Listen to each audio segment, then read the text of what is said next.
संसार में मनुष्यों को प्रायः ये भ्रम हो जाता है कि भगवान राम मनुष्य थे या परब्रह्म थे।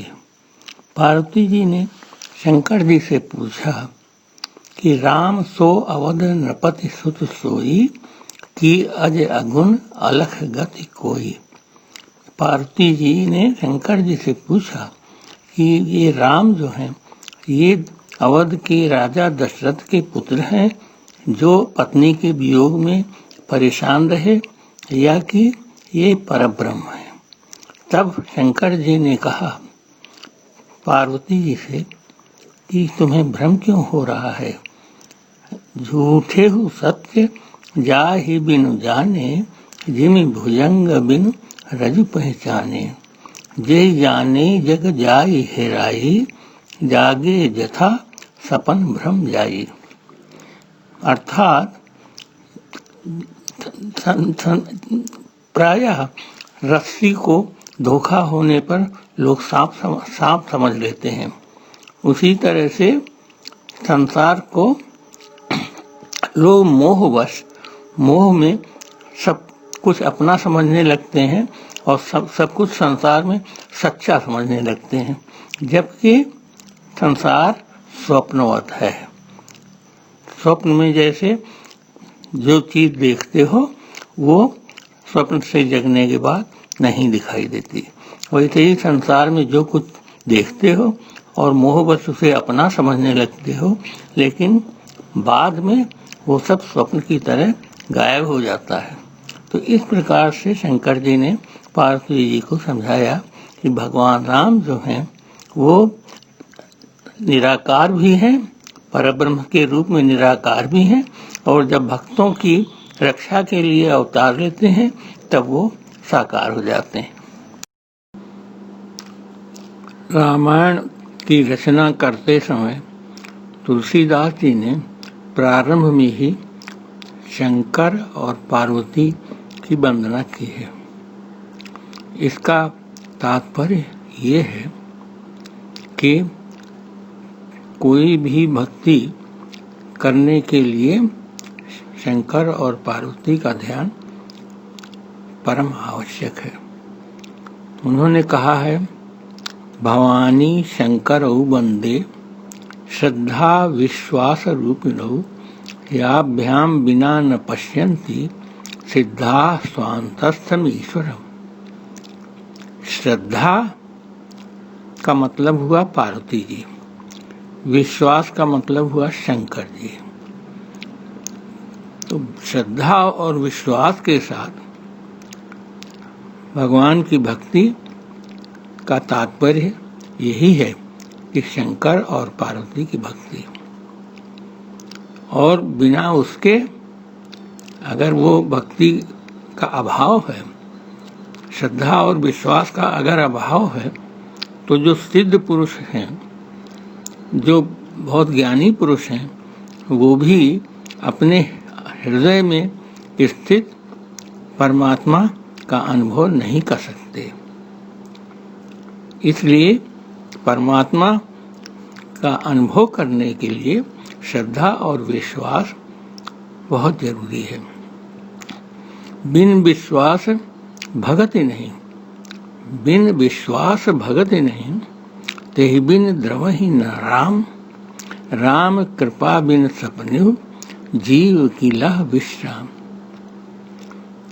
श्रद्धा और विश्वास का यही महत्व है कि श्रद्धा और विश्वास से भक्ति प्राप्त होती है, और बिना भक्ति के भगवान राम प्रसन्न नहीं होते हैं, और जब तक भगवान राम प्रसन्न नहीं है तब तक जीव को शांति नहीं मिल सकती है। तो संसार में रह करके श्रद्धा और विश्वास के साथ भक्ति करनी चाहिए।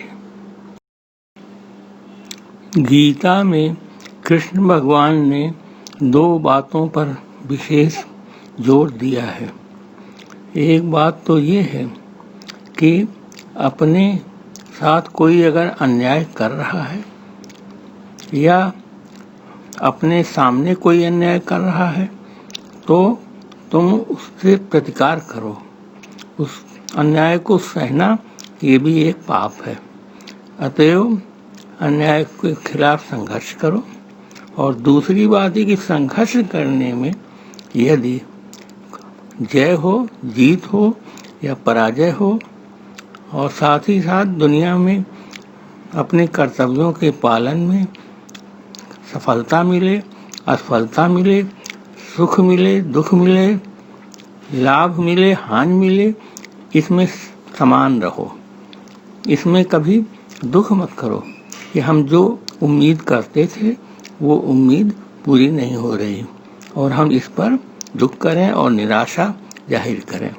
इन बातों का जीवन में बहुत महत्व है।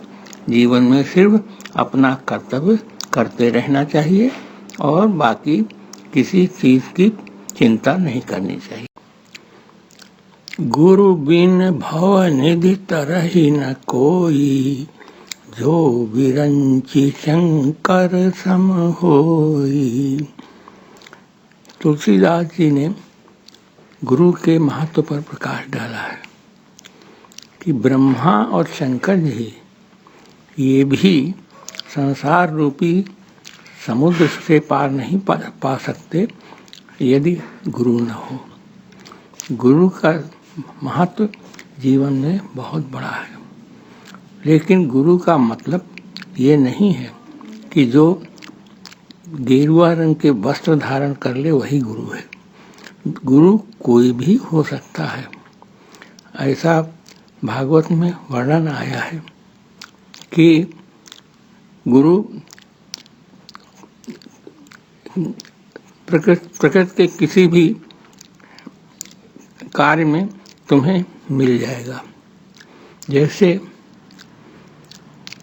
वायु से भी तुम शिक्षा ग्रहण कर सकते हो और किसी भी प्राणी से शिक्षा ग्रहण कर सकते हो। छोटा से छोटा प्राणी, पशु पक्षी, वो भी तुम्हें जीवन में बहुमूल्य शिक्षा दे सकता है। तो गुरु का तात्पर्य सिर्फ इतने बात से है कि वो कोई भी व्यक्ति या कोई भी पशु पक्षी या प्रकृति का कोई भी तत्व यदि हमें सही मार्ग दिखा सके तो वही गुरु है। कृष्ण भगवान ने अर्जुन से जब कहा कि निष्काम कर्मयोग और अनासक्ति योग का सहारा लेकर तुम युद्ध करो, क्योंकि तुम धार्मिक उद्देश्य से युद्ध कर रहे हो और अपने अधिकार के लिए युद्ध कर रहे हो। उस समय अर्जुन ने पूछा कि यदि समाज की भलाई के लिए हम कोई कार्य करते हैं, निष्काम कर्म योग या अनासक्ति योग से आगे बढ़ते हैं और उसमें असफलता मिल जाए तो क्या हमारा जीवन बर्बाद हो जाएगा? तो कृष्ण भगवान ने क्या कहा, नहीं कल्याण कृत कश्चित दुर्गतिम तात गच्छति, कि कोई भी व्यक्ति जो समाज कल्याण की भावना से काम करता है और उसमें कदाचित असफल भी हो जाए तो उसकी दुर्गति नहीं हो सकती। वो इस जन्म में और अगले जन्म में हमेशा उच्चतर मार्ग पर ही रहेगा। सर्वधर्मान् परित्यज्य मामेकं शरणं व्रज, अहं त्वां सर्वपापेभ्यो मोक्षयिष्यामि मा शुचः। अर्थात कृष्ण भगवान अर्जुन से कहते हैं कि तुम इस बात की दुख या चिंता न करो कि हमारे कारण हमारे रिश्तेदार, परिवार वाले, गुरु, भाई ये संघर्ष होने के बाद मृत्यु को प्राप्त होंगे और उसका पाप हमको लगेगा, क्योंकि ये लोग धर्म के मार्ग से पहले ही अलग हो चुके हैं। तो इनको यही समझ लो ये तो मृत्यु के मुंह में जा चुके हैं। इसलिए मैं तुम्हें कोई भी पाप या शोक या कष्ट नहीं होने दूंगा। तुम सारी बातों को भूलकर सिर्फ मेरी शरण में आ जाओ।